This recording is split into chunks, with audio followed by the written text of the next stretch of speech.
Born in the USA. Legend, cult classic, and Hollywood dream, the Harley-Davidson, an icon of motorcycle history. It stands for freedom and adventure. But then... Donald Trump, our next president. Now we're going to charge. A new president, and the childhood dream starts to dull. Even the Harley mystique begins to fade. Ironically, it's Cuba, the U.S.'s ideological rival, where the American dream lives on. In spite of anti-Cuba policies, trade embargoes, and harsh travel bans. The legend lives on, all thanks to the Cubans' improvisational skills and zest for life. It's finally time for the biggest Harley meet in the country. Varadero, Cuba's most beautiful and famous beach resort, and once a year, the hotspot for bikers. Luisito is back once again with his Harley. A 1947 model. This is the best part of my year. Great time, great people. A lot of people here we haven't seen all year. It's very exciting. This is awesome. We've all been waiting for this. And now the big day. Everyone's on the move as the caravan rolls through the usually quiet beach town of Varadero. More than 100 Harleys, many of them classics. But some newer models have also joined the fan community. Times have changed, but the passion for Harleys here remains as strong as ever. Really great. Totally satisfied. The absolute best. Havana, somewhere in a quiet, unremarkable neighborhood called Cerro, far from the tourist crowds of old Havana. Here, Ling Chang has created something truly special. Behind these doors lies the country's classic bike hub. A descendant of Chinese immigrants, he collects whatever he can get his hands on. And despite all the challenges, he's turned his home into a Harley hangout. I think the motorized police were once some of Harley-Davidson's best customers in Cuba. But then, as we know, all exchanges between Cuba and the U.S. came to a halt. Every agreement was torn up.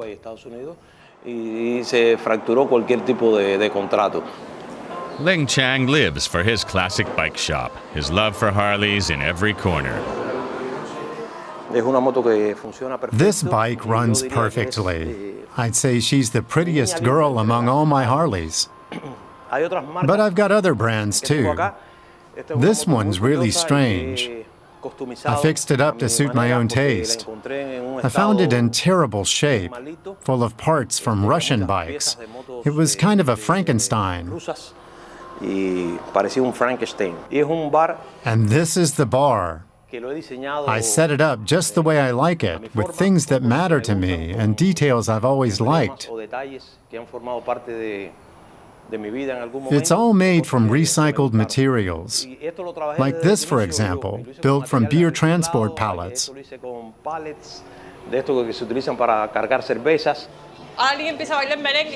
Let's celebrate Abel's birthday, our dear Abel, who's here to celebrate with us. Life in Cuba can be tough, but the biker community sticks together.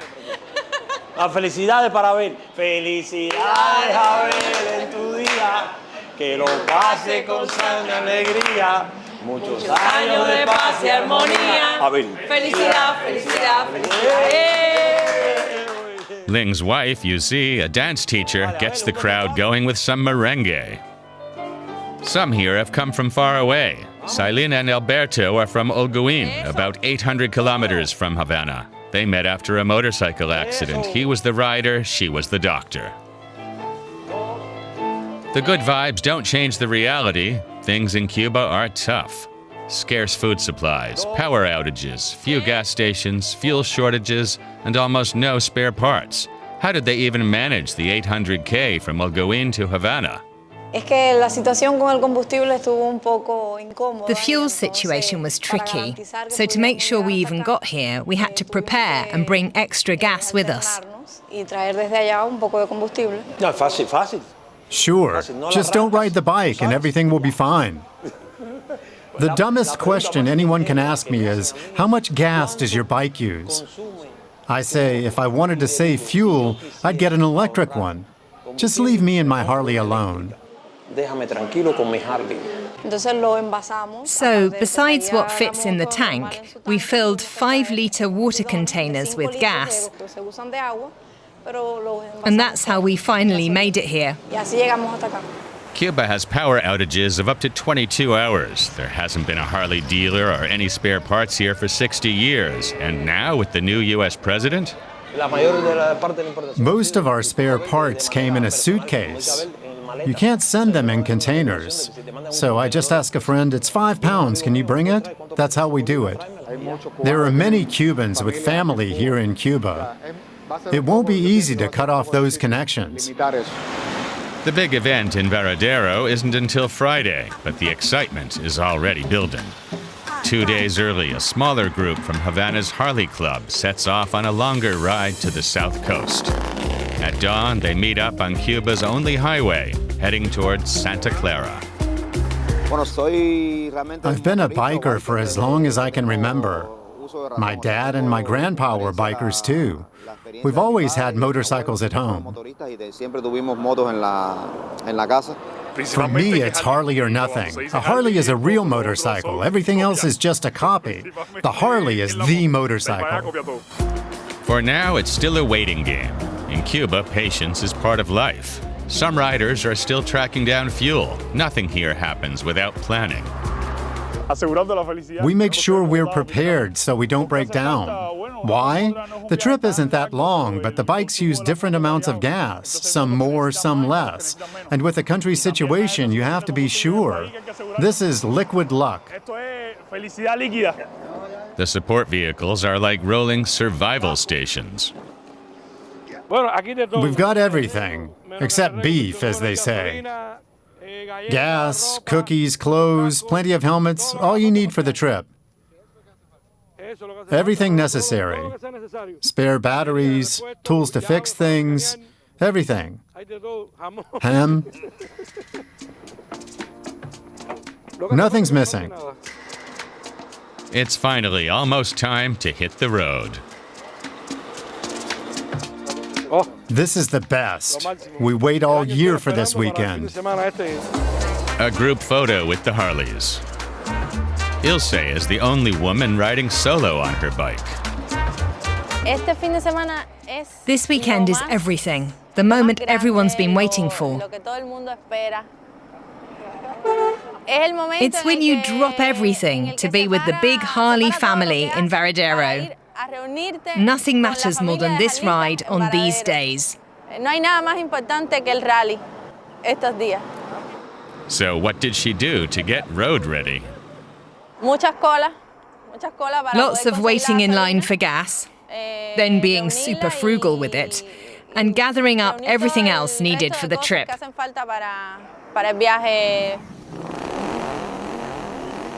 Finally, it's time to go. Hearts pounding as they ride into the sunrise, heading for Varadero.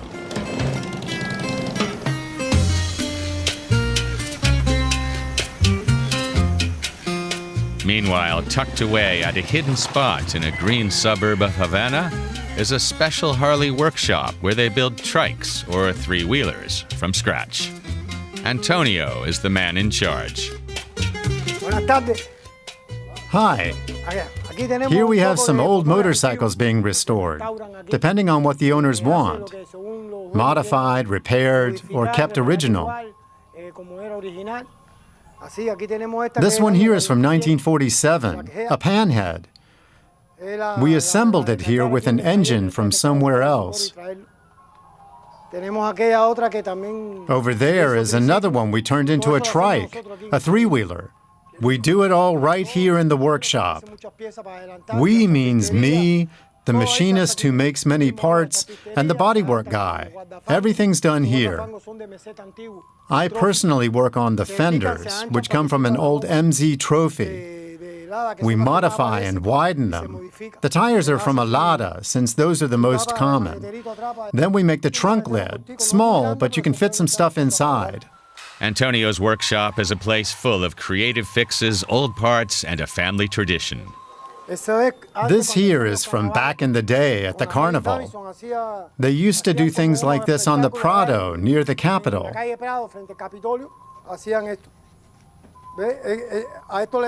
This one was called the braid.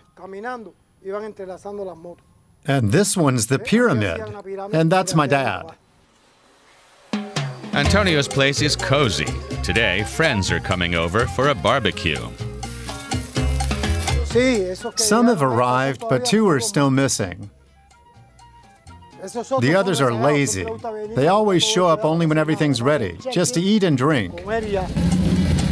Everyone's showing up now.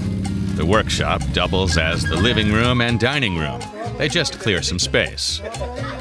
Harley riders are in a world of its own here in Cuba. They've got their own style and rhythm, and always stick together.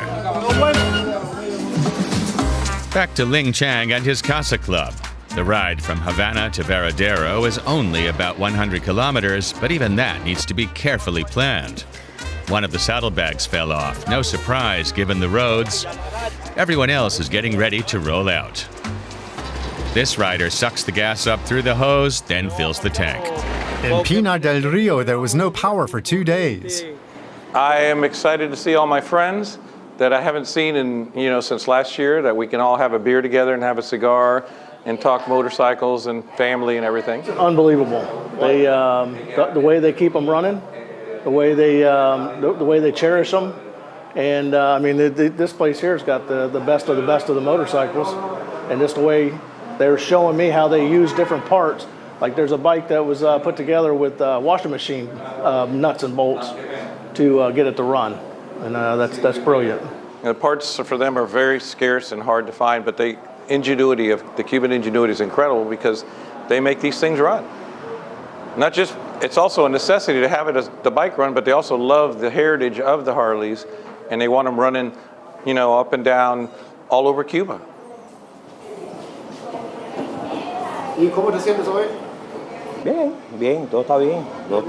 Everything's set. The day we've all been waiting for is finally here. Some folks took off 2 days ago towards Playa Larga, but we're starting right here at the Casa Club. And as you can see, bikes keep rolling in. For Cuban bikers, coffee is the real fuel. Skip your morning coffee and your bike might just quit on you. It's like a little ritual. I'm hoping there won't be any problems on this ride. I topped up the oil, a bit of gas. I should make it. The trip is about 130 kilometers. 1 tank of gas should just about get them there if they're lucky. One more thing. We need to keep an eye on the 2 classic bikes. Does anyone need to fill up with gas?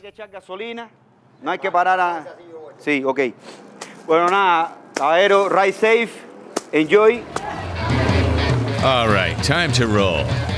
Off they go to the first stop, hopefully. But just 5 kilometers in, the first breakdown. Luckily, it's only a saddlebag that came loose. That was fast, the first problem.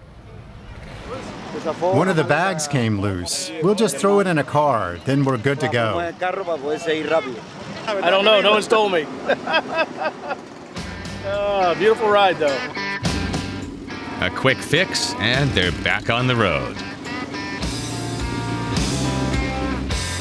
No more issues, and the first stop in Santa Cruz del Norte is in sight.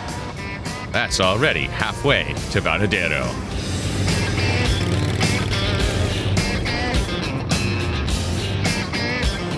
I'm getting myself some padded underwear. This seat is no good for long rides.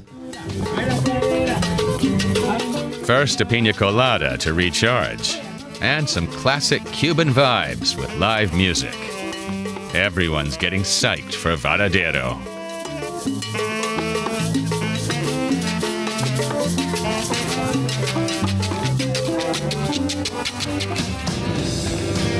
The next stop, Matanzas. Time to refuel again, just to be safe. Only foreign credit cards work here, no cash, and hardly any Cubans have those. And fuel here costs nearly 3 times as much as usual. At the unofficial exchange rate, a liter here costs about 400 pesos, so this is how I'm doing it. Yeah, it's better to have a beer instead. Just a short ride left and the destination is in sight, Vadeort Beach.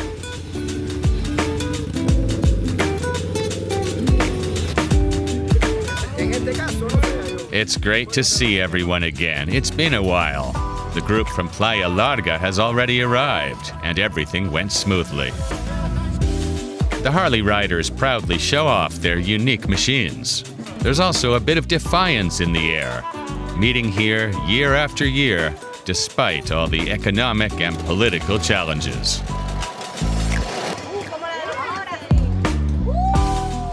The long weekend is finally here. A close-knit crew welcoming everyone with a bond like no other. Si alguien suelta la soga, está descalificado.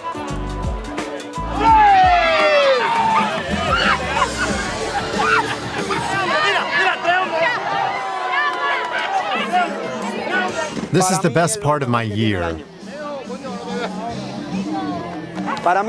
This means a lot to me because here you meet all the brothers you have. And of course, there's dancing too. In Cuba, dancing is as natural as breathing.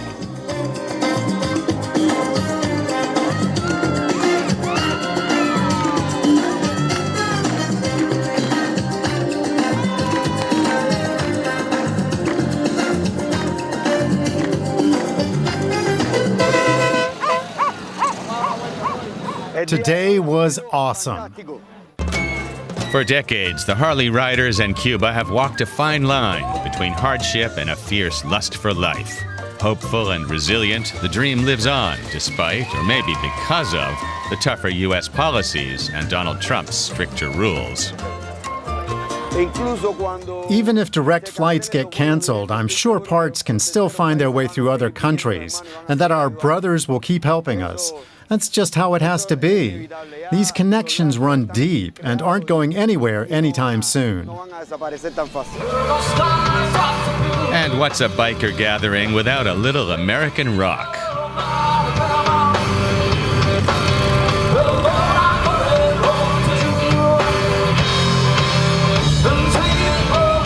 Soon, everyone will be heading home, filled with the spirit of freedom and adventure, already gearing up for next year's Harley gathering in Varadero. Did you enjoy the ride? Drop us a comment, and don't forget to subscribe.